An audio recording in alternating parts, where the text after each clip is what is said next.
guys, Jessica here with Home Sweet Farmhouse, and in this video we're going to be trying out the new Planet Paws recipe for DIY Himalayan dog chews, and I'm super excited to be trying out this recipe. I'm also trying it out on my other channel, my dog channel, and if you don't know, I actually have quite a few DIY dog treat recipes on that channel, so I will link to those in the description below. Himalayan dog chews have kind of taken the US by storm over the past few years. They are imported from the Himalayas, and they're basically chews. They're dried, so they're harder, so your dogs actually chew on them, which is really good because chewing on objects like bones or these hard cheese chews actually helps to clean their gum line. So we're gonna give these a try. I've actually been recording the video already, and we're at the stage where we are expelling as much moisture as possible from the cheese curds, but I'm gonna go ahead and get into the video from start. It's only 3 ingredients. I'm super excited to be bringing these to you guys, and yeah, let me know what you think of the video. Let me know if you like this type of video, and if you do, don't forget that I do have more DIY dog treat videos on my other channel, which I will link to in the description below. Hey guys, today we are in the kitchen because we're gonna be making some DIY Himalayan dog chews. Okay, so they are super popular. You can get them usually in smaller pet stores, and they are called Himalayan dog chews, and they look like these like rectangular bricks. They're cheese chews that are imported into the US from the Himalayas, and dogs go crazy over them, and they have a bit of a price tag. They're really awesome. They're really amazing. A lot of people swear by them. My dog really isn't much of a chewer in general, but regardless, we're gonna give these a try because this recipe just came out from Planet Paws, and it only requires 3 ingredients. So we're gonna give this Planet Paws recipe a try. I'm gonna show you exactly how we're going to make them.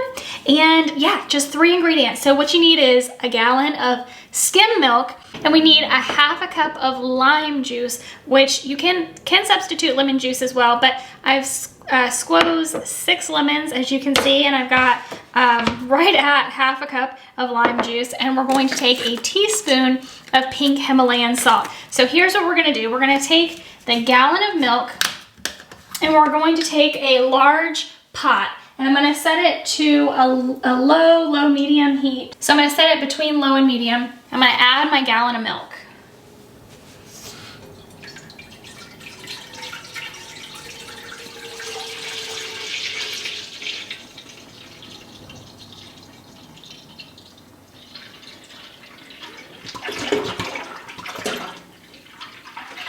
So once you put the milk in the pot, you have the heat on low, medium, between low and medium. We're going to stir frequently until we get to a boil. And as soon as the milk starts to boil, we're gonna turn the heat off. So we're just gonna consistently stir it until we get to a boil. All right, so now that the milk has come to a boil, I turned the heat off, and we're gonna add the ½ cup of lime juice and the teaspoon of Himalayan salt. And we're gonna stir for the next 1 to 2 minutes until we get a bunch of curdles, which is what we're looking for. So the lime juice is what is actually going to make it curdle. So we're gonna stir for a couple of minutes and let those curds form. And once they do, after a couple of minutes, we're going to strain everything out.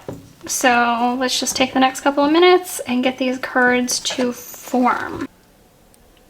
All right guys, so we let the milk come to a boil and then added in the lime juice and the Himalayan salt, and after we turn the heat off. I feel like all pots are gonna be different, all stovetops are gonna be different.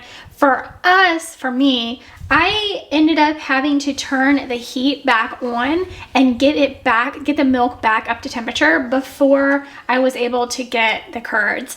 And so I just wanted to let you guys know that if you are doing this and you find that you're just not getting the curds, we turned the heat back on got it back up. We were trying to get it up to 200, even though most cheese recipes say 180. We were trying to get it up to 200 because milk actually boils at 212. So we were trying to get it back up to temperature, and we successfully got it back up and boiling. The curds were forming, and what we did was we stopped stirring so that the curds could form and we weren't constantly breaking them up and redistributing heat.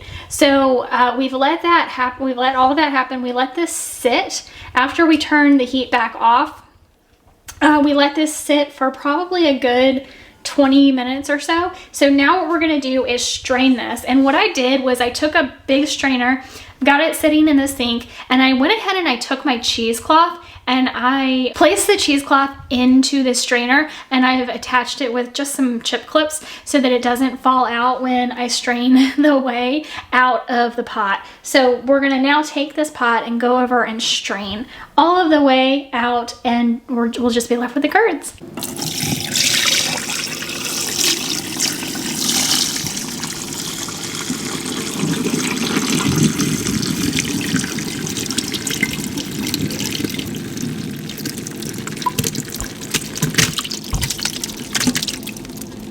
So now we're just going to pat out as much of the moisture as we can while we have the strainer underneath of the curds right now. And then we're actually going to take the cheesecloth and fold it up, and we're going to apply pressure for another 4 to 6 hours. And there are different ways that you can apply pressure. So what I'm gonna do is I'm gonna take a big baking sheet, I'm gonna place that on the counter, and inside of the baking sheet I'm gonna put a cutting board. Then I'm gonna take the cheesecloth with the curds in it, I'm gonna put that on the cutting board. I'm gonna take a second cutting board, put it on top of that, and then I'm gonna weight it down. And you can use different objects to weight it down, books. If you have a jug of water, that would be great. So I'm gonna find some stuff around the house to weight it down. So now I've kind of patted that out as best I could. I'm gonna take these clips off so I can get to my cheesecloth. And we're gonna wring out just as much moisture as we can.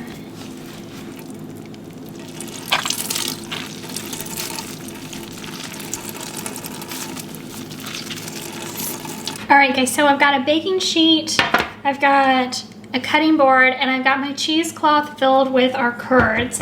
What I'm gonna do is take a second cutting board, place that on top of the curds, and then I'm just gonna find things around the kitchen to weigh this down. So I've got some juices I'm gonna place here, and so that's what I'm gonna use. You can use, you know, a jug of water, you can use all kinds of different things, whatever has weight. And we're gonna let this sit for 4 to 6 hours and just get as much moisture as possible out of the curds. Real quick guys, don't forget to give this video a thumbs up, leave me a comment down below, let me know if you're gonna try this DIY recipe out. Let me know how it turns out. When you do, take a picture or a video, post it on Insta, tag me. My Insta is right down here. My handle's right down here. Tag me on Insta. I will reshare it in my stories. I'd love to see what you guys are doing with this recipe.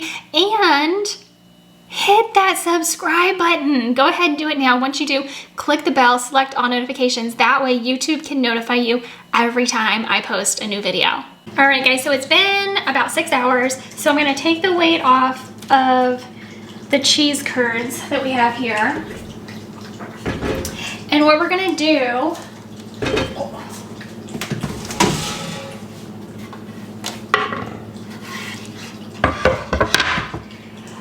is unwrap the cheesecloth.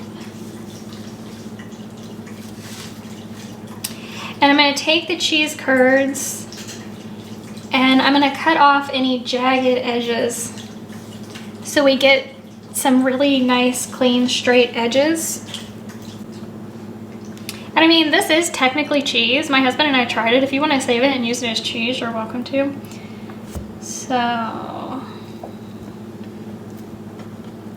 just cutting off any jagged edges, and then I'm going to take the brick that we have left, and I'm just going to cut it into strips. And depending on the size of your dog, you might want to cut them a little bit thinner or maybe a little bit thicker. I have a pretty small dog, so I'm not going to cut them too terribly thick, but we are getting ready to put them in the oven.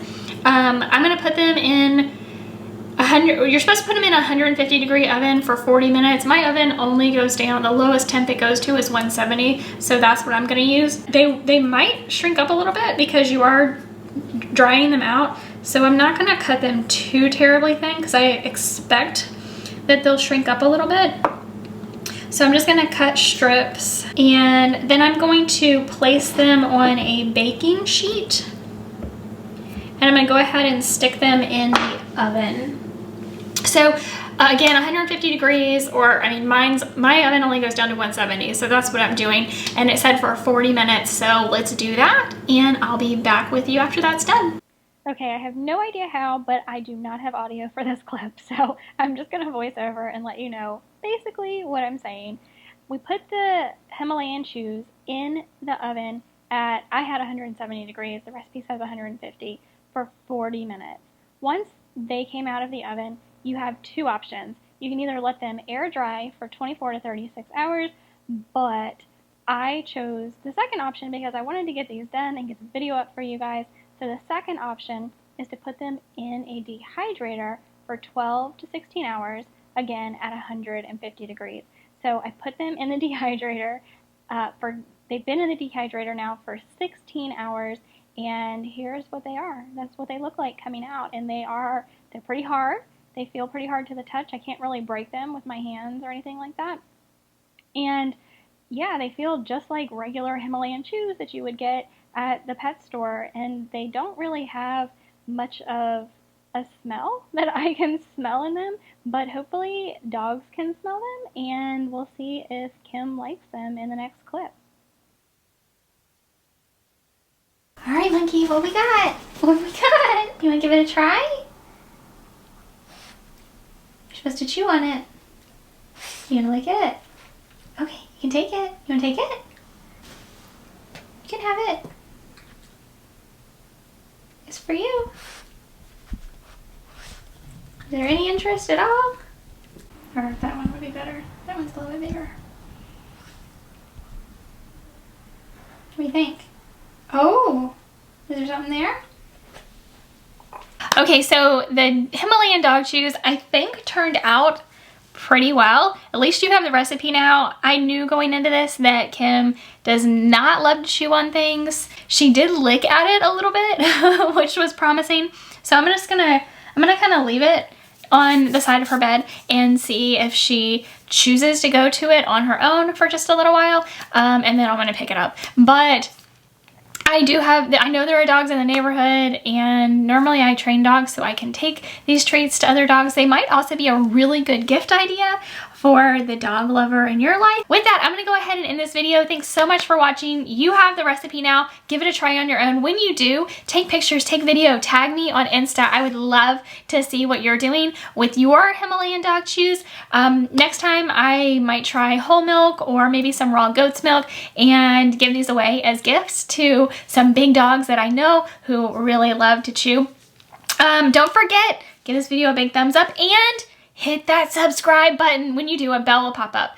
Hit the bell, select all notifications. That way YouTube can notify you every time we post a new video. Thank you so much for being here with me today. I really appreciate it. Don't forget to leave your comments below and let me know if you tried it out. I want to know. I want to hear from you. And let me know if you have a dog that loves Himalayan dog chews, because this could really save you a lot of money if this is one of your dog's favorite chews. So with that, yeah, again, I'm going to go ahead and end this video. Thanks so much for being here, and I will see you in the next video.